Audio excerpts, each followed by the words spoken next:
Hey guys, we're back with another chapter of Tales of a Fourth Grade Nothing. Today we are going to read chapter 5, titled The Birthday Bash. I got used to the way Fudge looked without his top front teeth. He looked like a very small first grader. Dr. Brown, our dentist, said he'd have to wait until he was 6 or 7 to get his grown-up teeth. I started calling him Fang because when he smiles, all you can see are the top 2 side teeth next to the big space. So it looks like he has fangs. My mother didn't like that. I want you to stop calling him Fang, she told him. What should I call him? I asked. Farley Drexel? Just plain Fudge will be fine, my mother said. What's wrong with Farley Drexel? I asked. How come you named him that if you don't like it? I like it fine, my mother said, but right now we call him Fudge, not Farley, not Drexel, and not Fang. What's wrong with Fang? I asked. I think it sounds neat. Fang is an insult. Oh, come on, Mom. He doesn't even know what a fang is. But I know, Peter, and I don't like it. Okay. I promise never to call my brother Fang again. But secretly, whenever I look at him, I think it. My brother, Fang Hatcher. Nobody can stop me from thinking. My mind is just my own. Fudge is going to be 3 years old, and my mother said he should have a birthday party with some of his friends. He plays with 3 other little kids who live in our building. There's Jenny, Ralph, and Sam. My mother invited them to Fudge's party. Grandma said she'd come over to help. My father couldn't make it. He had a Saturday business appointment. I wanted to go to Jimmy Fargo's, but my mother said she needed me to supervise the games. The kids were invited from 1 until 2:30. That's only an hour and a half, my mother reminded me. That's not so bad, is it, Peter? I don't know yet, I told her. Ask me later. The kitchen table was set up for the party. The cloth and napkins and paper plates and cups all matched. They have pictures of Spider-Man on them. Right before the party, Grandma tried to change Fudge into his new suit, but he screamed his head off about it. No suit! No suit! No!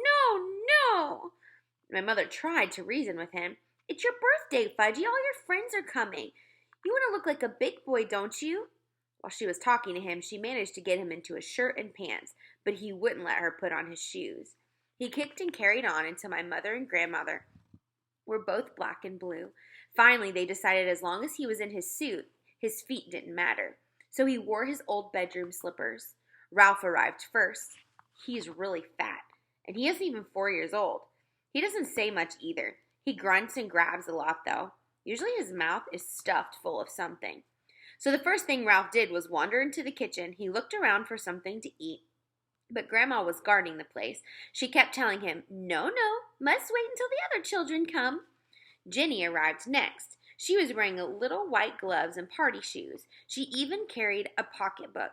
Besides that, she had on dirty jeans and an old sweater. Her mother apologized for her clothes, but said she couldn't do anything with Jenny lately, especially since she had taken to biting.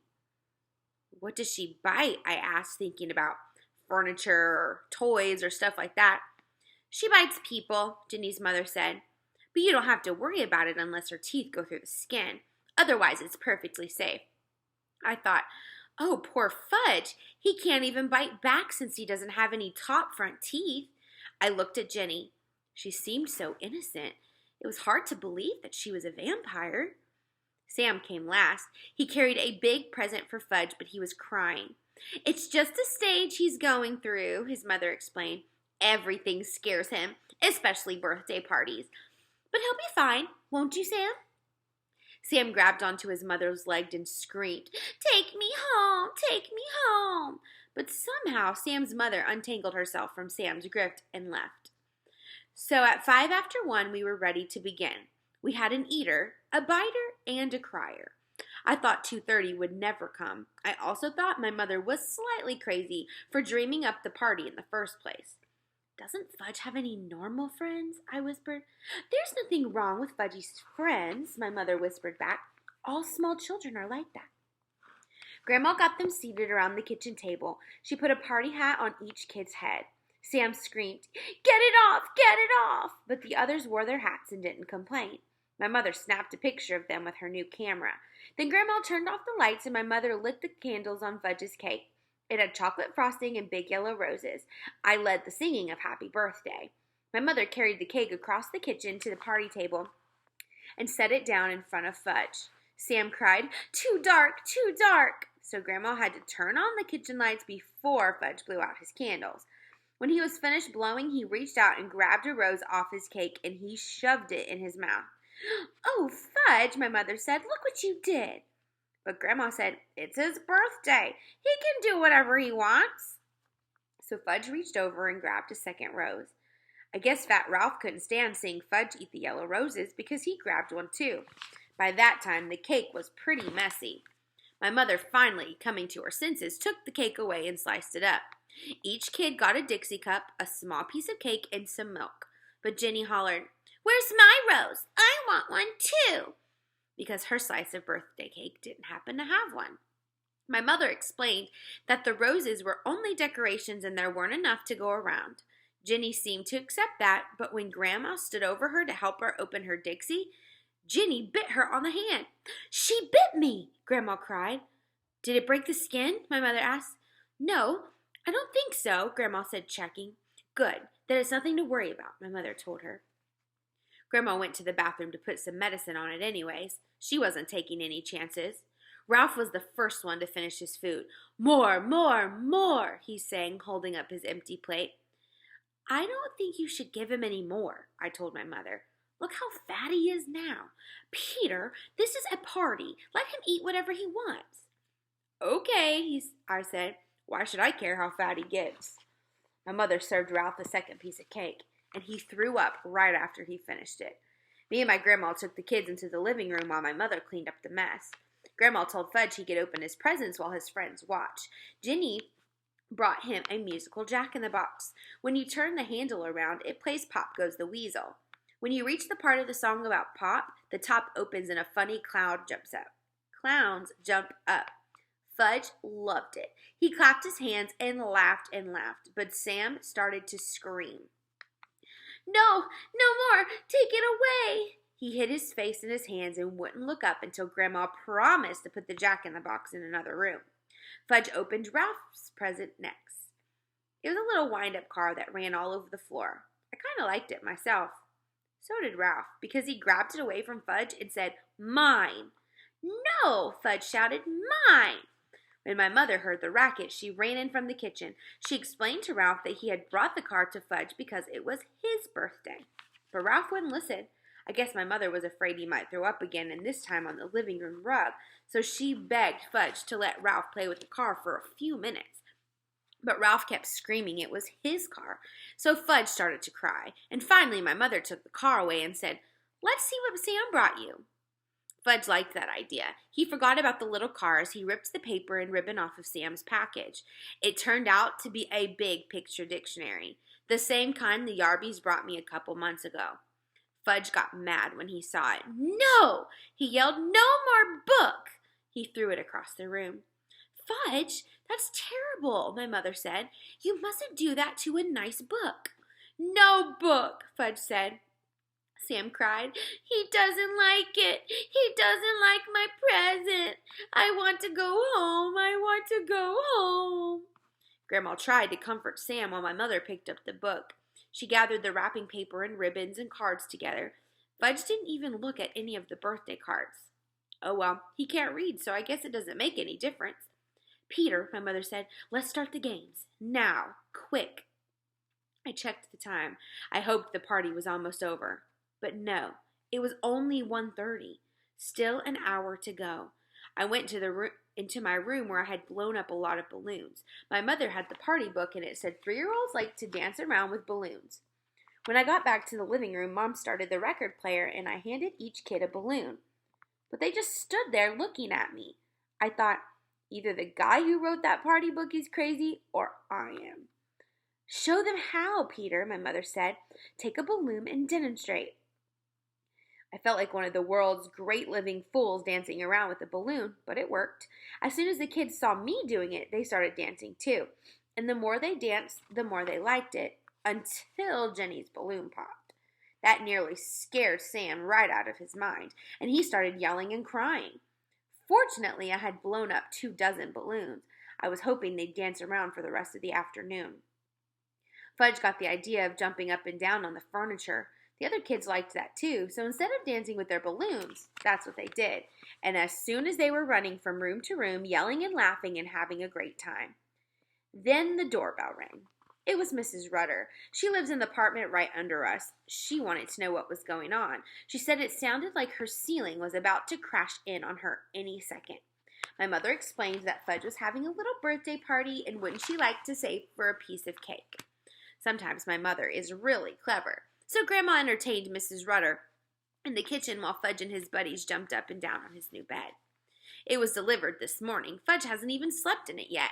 So naturally, when my mother found out what they were up to, she was mad. "Stop it right now," she said.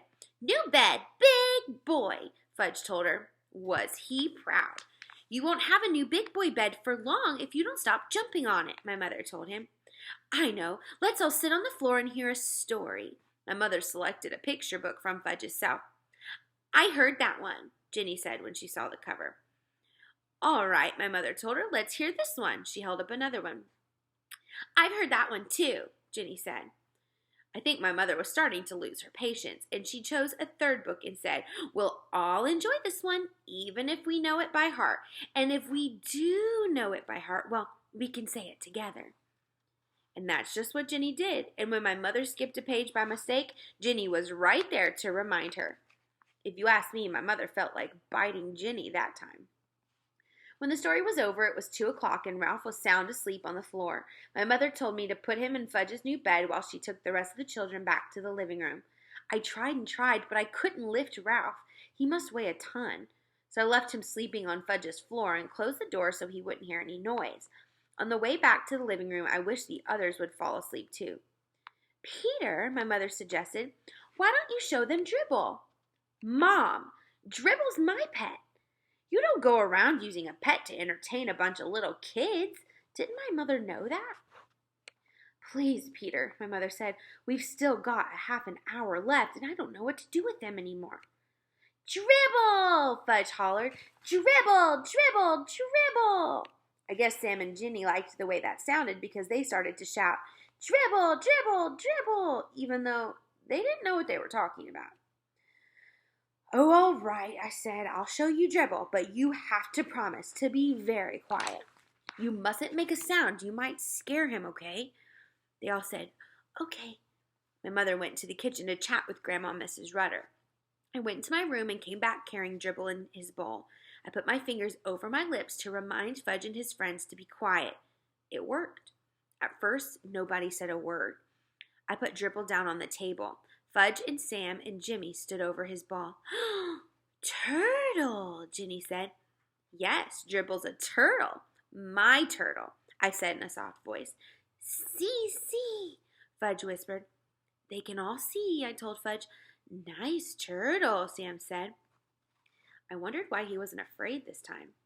"What does Dribble do?" Ginny asked. "Do? He doesn't do anything special," I said. "He's a turtle. He does turtle things." "Like what?" Ginny asked. What was with this kid? "Well," I said, "he swims around a little, he sleeps on his rock, and he eats." "Does he make?" Ginny asked. "Make," I said. "Make a tinkle?" "Oh, that will, sure, I guess so." Ginny laughed, and so did Sam and Fudge. "I make tinkles too. Wanna see?" Ginny asked. "No," I said. See, Fudge laughed, pointing at Ginny. Ginny had a big smile on her face. Next thing I knew, there was a puddle on the rug. "Mom, come quick," I hollered. My mother dashed in from the kitchen. "What, Peter, what is it?" "Look what Ginny did," I said. "What is that?" my mother asked, eyeing the puddle. "She made on the floor," I said, "and on purpose." "Oh, Jenny," my mother cried, "you didn't." "Did too," Ginny said. "That was very naughty," my mother told her. "You come with me." She scooped up Ginny and carried her into the bathroom. After that, Mom mopped up the puddle. Finally, the doorbell rang. It was 2:30. The party was over. I could hardly believe it. I was beginning to think this would never end. First, Ralph's mother came. She had to wake him up to get him out of the apartment. I guess even she couldn't carry him. Next, Ginny's mother came. Mom gave her Jenny's wet pants and a baggie. And that was all she had to do. Jenny's mother was plenty embarrassed. Sam's mother came last, and he didn't want to go home. Now that he was used to us, I guess he liked us. He cried, "More party! More!" Another time, his mother said, dragging him out of our apartment by the arm. My mother flopped down in the chair. Grandma brought her 2 aspirins and a glass of water. "Here, dear," she said, "maybe these will help." My mother swallowed the pills, and she held her head. 3 is kind of young for a party, I told my mother. "Peter Warren Hatcher," my mother began. "Yes?" I asked. "You were absolutely right." I flopped down next to my mother. She put her arm around me. Then we both watched Fudge work on his new Jack-in-the-Box. Later, when my father came home, he said, How did Fudge's party go?" My mother and I looked at each other, and we laughed. That is all for Chapter 5. See ya!